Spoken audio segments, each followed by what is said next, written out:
সূর্যের প্রত্যেকটা ধাপের উপরে নজর রাখছে অনির্বাণ। হ্যাঁ বন্ধুরা, ভিডিওতে লাইক দিয়ে দেখতে থাকুন। অনির্বাণ বলতে থাকে যে এরকম করে তো গোটা জীবনটা কাটিয়ে দেওয়া যাবে না। রাইকে এরকম করে ভয় পেতে দেখে আমারও কেন জানি না নিজেকে অনেকটা বেশি অসহায় বলে মনে হচ্ছে। কিন্তু এরকম করে আর কতদিন? এবার তো যে করেই হোক না কেন এই কালপিটটাকে আমাকে খুঁজে বার করতে হবে, তাকে আইনের আওতায় আনতেই হবে। নয়তো বা এরকম আপত্তিকর ভিডিওগুলো বানিয়ে ও বড্ড বেশি বার বেরিয়ে গিয়েছে।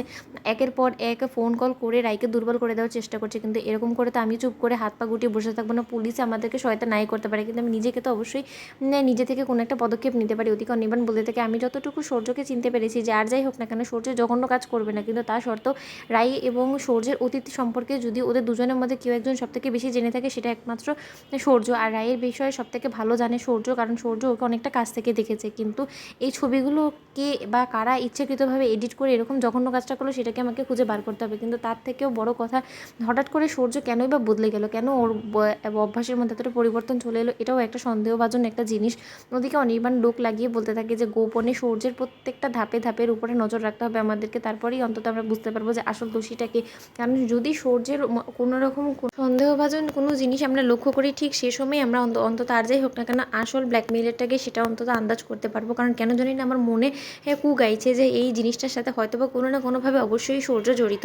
ওদিকে রাই বলতে থাকে, কী ব্যাপার অনির্বাণ, তুমি সেই অফিসে গিয়েছো, এরপর থেকে কোনো ফোন না কোনো কিছুই না। ওদিকে অনির্বাণ বলতে থাকে, রাই তোমাকে একটা কথা বলবো, আমার কিছু মনে করো না। আমার কেন জানি না মনে হচ্ছে যে তুমি বড্ড বড় একটা ভুল করে ফেলেছিলে সূর্যের উপরে বিশ্বাস করে। কেন জানি না আমার এটা মনে হচ্ছে যে এই সব কিছুর পেছনে আড়াল থেকে সব কিছুর গুটি নাড়ছে শুধুমাত্র এক সূর্য। তুমি একটা জিনিস খেয়াল করেছো, আমাদের রিসেপশনের থেকে শুরু করে আমাদের বিয়ের প্রত্যেকটা অনুষ্ঠানের মধ্যে সূর্য যে পরিমাণে ওর ইনভলভমেন্ট রেখেছে তাতে সেটা কিন্তু যথেষ্ট পরিমাণে সন্দেহভাজন। কিন্তু তা সত্ত্বেও আমি সেই সময় সে কোনো জিনিসটাকে এতটা গুরুত্ব দিইনি, কিন্তু এখন দিতে হচ্ছে আমাকে। কারণ আমাদের বিয়েটা কিন্তু সূর্য কোনো মতে ভালোভাবে মেনে নিতে পারবে না, সেটা আমরা খুব ভালোভাবেই জানতাম। কিন্তু তা সত্ত্বেও ও আমাদের বিয়েটাতে যেভাবে প্রত্যেকটা অনুষ্ঠানে অ্যাটেন্ড করেছে, যে আনন্দ করেছে, সেটা খুবই অস্বাভাবিক বলে আমি মনে করি। আর তার জন্যে আমি সূর্যের পেছনে লোক লাগিয়ে ওর প্রত্যেকটা পদক্ষেপের উপরে আমি কড়া নজর রাখছি। ওদিকে রাই বলতে থাকে, জানো তো অনির্বাণ, আমি তোমাকে মিথ্যে কথা বলবো না, কিন্তু তার সত্ত্বেও কেন জানি না আমার মনে হচ্ছে যে কোনো না কোনোভাবে অবশ্যই সূর্য এটার মধ্যে জড়িত। কারণ ও তো আমার উপরে রেগে আছে, তাই না?